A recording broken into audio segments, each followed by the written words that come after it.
Recently, I saw Fillman86's video on making an automation car go fast, and I went, hey, wait a second, that's me. I make cars go fast. So today, we are going to try to beat Fillman86's land speed record of 670 kilometers an hour. Now, there's no guarantee I will actually be able to do that, but that's what we're going to find out. What we're going to be using is this car to start with. And the reason we are using this car is because, this is my car, kind of. I have a 1989 Chevrolet Sprint, and this is a 1989 Geo Metro. The main differences being that this one has the USDM sealed beam headlights, and that's kind of about it. This is a 1-liter 3-cylinder. It's slightly modified. I've put a big turbo on it. Let's go to the engine family here so you can see that in a bit better detail. The turbo is slightly bigger than the engine, but that's fine. But yeah, so this is a twin-charged nitromethane inline 3. Yes, officer, it's stock. Just slightly. Twin-charged because for some reason, this is weird. You can see it has like almost an NA power curve for some reason.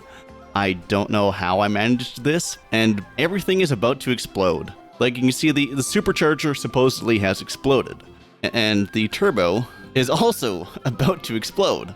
What I'm going to try to do to kind of make this challenge a little bit more interesting is I'm going to start with quote-unquote realistic limitations of the car that I'm using, and that's why I picked a 1-liter 3-cylinder, because that's what this car comes with. So we're going to start with the 1-liter 3-cylinder, see what we can get out of it. Then we might have to bump up to a 1.6-liter inline 4 because, well, it just should make a bit more power. Yeah, well, so I'll show you guys what I was able to do with this car. So let's switch over to this guy. Yeah, the idle's a little loud, a little annoying, and a little high.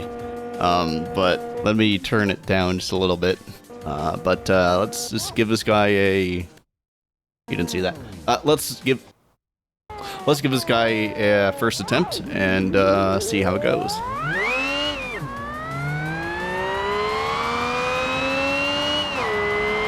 Okay. So we're accelerating pretty good. The supercharger might be a little bit loud. I'll have to turn that down a bit too.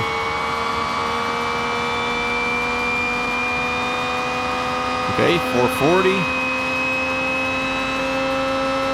470, 480. It's reading like 530, but we're going only 487, 488. And I think part of that is because we are slipping. Yeah, so this is one of the things that Fillman is running into, which is the fact that automation, suspension, and wheels are a little weird. You can see our front wheels, I think, are marginally larger than the rear wheels. And that is because, like I said, automation car wheels are a little weird. Yeah, so they get a little big. Oh, hey, Fillman, how's it going? Yeah, that's kind of what I was thinking. Because this guy, while he is all-wheel drive, it is a viscous limited slip. So it only sends power to the rear wheels if the front wheels are slipping enough. So there is still that difference that exists. So what I'm going to do is I'm going to go back to automation and swap out the drivetrain for something that's a little bit better suited for top speed. 4x4 for the funny? I mean, we could try it. They were sold, like marketed as 4x4 because in the 80s, manufacturers didn't know the difference between all-wheel drive and 4x4. They'd never distinguished between them properly. Yeah, they were sold as the Holden Barina in Australia, the Suzuki Swift and Cultus in a lot of places, the Geo Metro in the US, and then the Chevrolet Sprint and Pontiac Firefly here in Canada. For some reason it keeps doing this. It keeps having no mouth and must scream. Pontiac Firefly with the hood vent? I mean, I could give it the hood vent. I have one of those, actually. Mine's a Chevrolet Sprint, but it does have the hood vent. What's a factory-looking hood vent look like? Which is funny, because, like, it looks kind of like this, I believe. The vent they had looked like the least factory thing possible. Yeah, so in Canada, at least, the Pontiac Firefly and Chevrolet Sprint were sold as turbo models. That looks pretty close, I'd say. Close enough. Okay, we are also going to do the thing that Fillman did, which is make it solid axle. Never mind, I can't make it solid axle. Engine plate placement, okay. I guess we can't do solid axle unless I swap out the engine orientation for something else. But we'll leave it transversal for now and see what we can do. But we will switch it to 4x4. Yep. The Swifts had a different rear lights and a different, I guess it depends on the year too. Facelifted models had the license plate down here on the bumper. Yeah, there's like 1,000,002 names for them. They were still sold as like the Suzuki Linyang or something like that in China as the sedan model until like 2014, I want to say, maybe 2010 or 12. And then the Cultus itself still continued in Pakistan until also 2014 as this model you see here, which is kind of funny. Let's just increase rim size. We might need a slightly thicker tire. 155 might not be thick enough for 1,000 horsepower. I never would have expected that to look as good as it does. Don't get me wrong, it doesn't look great, but it doesn't look completely bad either. Funnily enough, the Suzuki Cultus was also sold as a Subaru. It was the Subaru Justy in Europe. But that Justy is different from the Subaru Justy that we got here in North America. If only someone made a real Metro mod. Yeah, that'd be cool. Yep, there we go. Those are the right wheels this time. Okay, so let's try this one. It's got the hood scoop, it's got the donk wheels, and it's got the 4x4. Oh, we should probably put it in 4-wheel drive. There we go.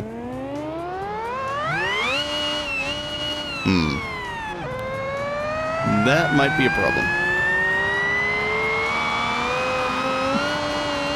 It's a little wobbly.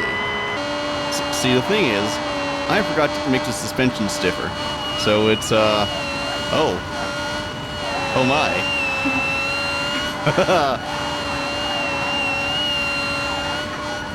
Well, somehow we haven't flipped.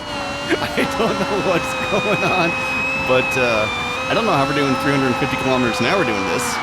And there it goes. Oh, and we're upright. Okay. Yeah, adaptive alignment. We've also got an adaptive center hub from the looks of it too.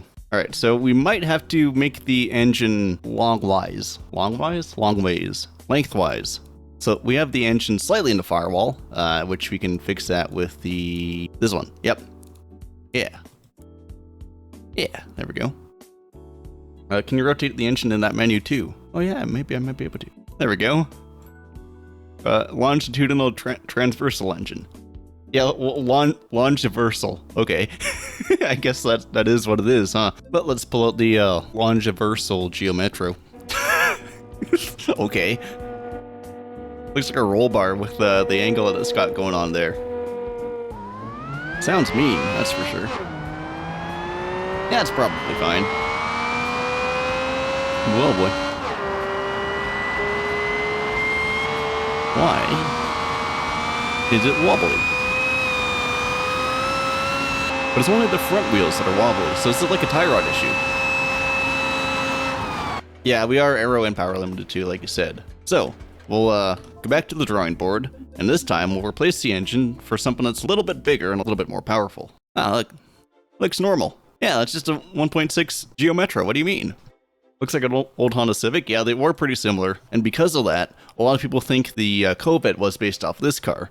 But like the front suspension is from the Corvette is almost 1-to-1 of like an old Civic suspension. The size is almost 1-to-1. The interior is like 1-to-1 of a Civic again too. The only thing that the Sprints or Metros or Swifts have in common is the fact that for the facelifted models, they angled the taillights. And so that's why a lot of people think that, wait, is that the intercooler? Hold up. Yeah, that's just intercooler in the wheel. Okay. What? Okay, I guess that just happened. Hi car. That's not the power curve that I exported. That's not it at all. What? Okay, cool. So now the engine no longer explodes. I'm gonna back out, go back to the engine designer, and tweak it a little bit there. Doesn't seem like I can do a whole lot more to get power out of this guy. It only makes 1,800 horsepower instead of what we had. Okay. This engine sounds a lot more desirable and also idles at a much more normal RPM. So we'll see what this guy can do. Oh boy. Oh, we still have a manual. I might need different wheels.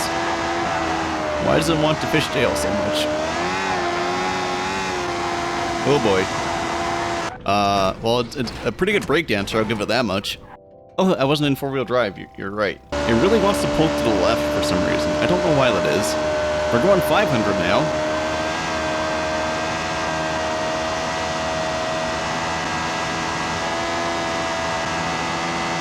550. 560. Okay.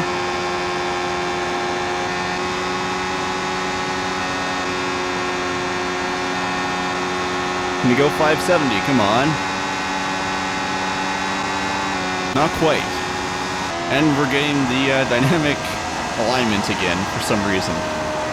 Yeah, I don't know if we really can do a whole lot more with the Metro, unfortunately. We got up to 569 or 570, I think. And yeah, we're just going to be limited. So we might have to do a different body. Here you go, Pontiac Aztec. We'll take a look at the specs when you pick a body and see if it's any good. The what should the name be, guys? Well, you guys should be able to see this now. There we go. So we got Bob, Beckwith, Benefices, and Worcester sauce. Okay. We're getting Worcester sauce. George. Okay, we'll do George. The second name of the car will be... No way. Okay. we got George. Yes, we got the Worcester sauce George. So what I'm thinking that we need to look at is, how do you look at the drag of a car? I mean, this is probably low drag, I would assume. Name the engine the powerhouse of the George. Alrighty. We need a bit more power than we had last time. What's my dream job? I'd say doing this is my dream job. It's kind of neat. You get to play games, you get to talk to people, you get to do a bunch of cool stuff. You also got flexible hours, which is really nice too. That's kind of what I'm currently working towards, is trying to get this to be sustainable as an actual job. Well, we'll see if I can. Bigger turbos is the solution to everything. Yeah, exactly. Except unless maybe your engine can't spool its turbo, but that's not a problem here. Make it George purple. Okay, we'll do purple. That's almost like Mistachrome. What the heck? Okay.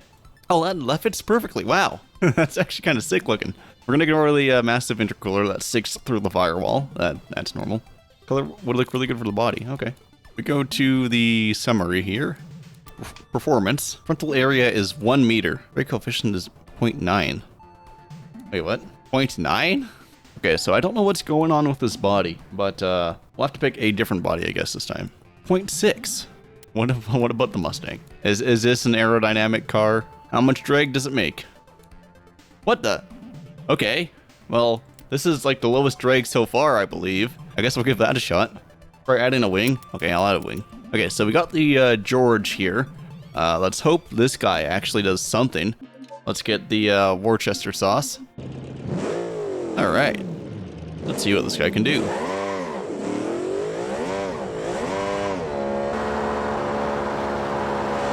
Cylinder wall's melted. That's probably fine.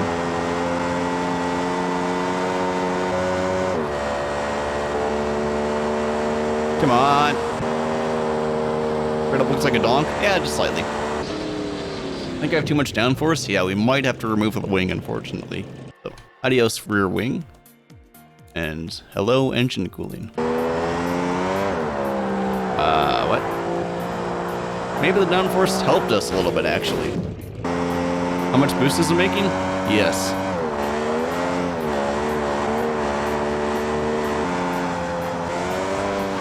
So we might have to go back, put the wing on it, and increase engine cooling yet again. Paint the car the color of the engine. Okay. Yeah, we can do that. I forgot to do that. There. Hopefully painting it purple helps. Yeah, we will find out. Oh, it's blue in the game. Okay. Whoa, okay.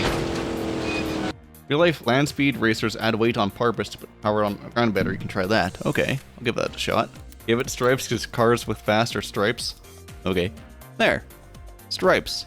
McDonald's stripes. Yeah, it is McDonald's stripes. Yeah, the McStang. Worcester McFast, aka George. Exactly. Hopefully the wheels play nice. It's a little toppy-turvy. Huh. Okay, 500. Oh, and we lost power. Okay. So yeah, we aren't going very fast with this guy, which means we might need a different body, unfortunately. What I'm thinking is we might need, 1, a new body, and 2, maybe a slightly different engine. Oh, that tells me. Great. Awesome. Okay. Okay, so I think the best option is going back up to the top and using this guy. Make the body stupid purple because George purple wasn't working very well. Make big engine because size always matters. Well, I do want it to be somewhat efficient so it doesn't overheat. Oh, see, this is sick. This is awesome. I feel like you have the wrong flavor of autism here because you have no idea what is doing what. The hump in the power curve. It's got a little bulge. It's fine. Okay, so I think this is the best we can do with this guy. He still has like 27% engine efficiency, which is pretty insane, which means we should be able to have a pretty aerodynamic car. And now if we go to this, yeah, look at that drag coefficient. That's crazy. Okay. Oh, add McDonald's stripes? You're right, my bad. I forgot about that. Okay, looks fine. First gear is a little long. You're decent, the thumbnail got you? Nice. Doesn't solid actually cause death wobble? Well, if it's a Ford F350, yes. But funnily enough, in BeamNG, it doesn't seem to do that. Like, it seems to make it less of an issue. Now, this doesn't really look like it's proving my point here. But we'll try it again. So I keep running into issues with the coolant overheating. And we also end up at roughly the same amount of top speed. Huh. And then yeah, if you steer, you flip. So we don't want to do that. Okay. We do want to do that, I guess. So that was sick. Should you try to be #1 on the viewer leaderboard? I mean, you can. #1 says no. Akimbo trivia. Akimbo doesn't know how to stream that much. Yeah, no, I don't know how to stream that much. You're right. I will grab the car and see if we can. Man, that's a torque curve for sure. So. Zoom. Let's give this a shot. It does sound good. Whoa, that turbo lag. Huh. Come on, you can do it, buddy. I guess we are still topping out, though. It's a 510 is what we're topping out at. And if this doesn't work, I'm not entirely sure what will. I may be at a loss at that point. Alright, let's give this guy a shot.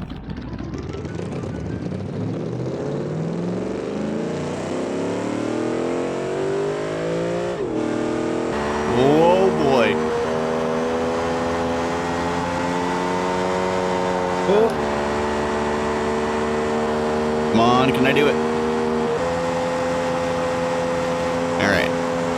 I ended up running out of time to stream on Sunday and went back the following day to see if I could improve the car on my own time. And this was a result of that.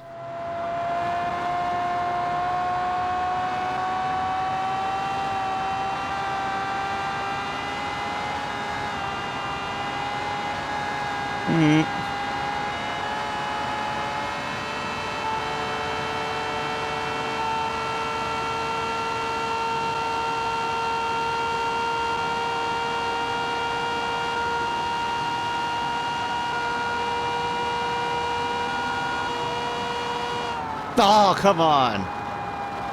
630 kilometers an hour is what I ended up topping out at. And that is so close. It is 94% of Fillman 670 kilometers an hour. And as you saw, I was very, very limited by grip, barely even able to keep the car under control. So I went back, made the tires grippier, and unfortunately every following attempt just resulted in the tires exploding at like 450 kilometers an hour. I couldn't even get remotely close to the personal best that I had just set. And even though I did get very close, my best is still objectively slower than Fillman's. So, Fillman gets to keep his crown for building the fastest automation car in BeamNG. Though, technically I guess, I have the record for the fastest Geo Metro in BeamNG. Neat.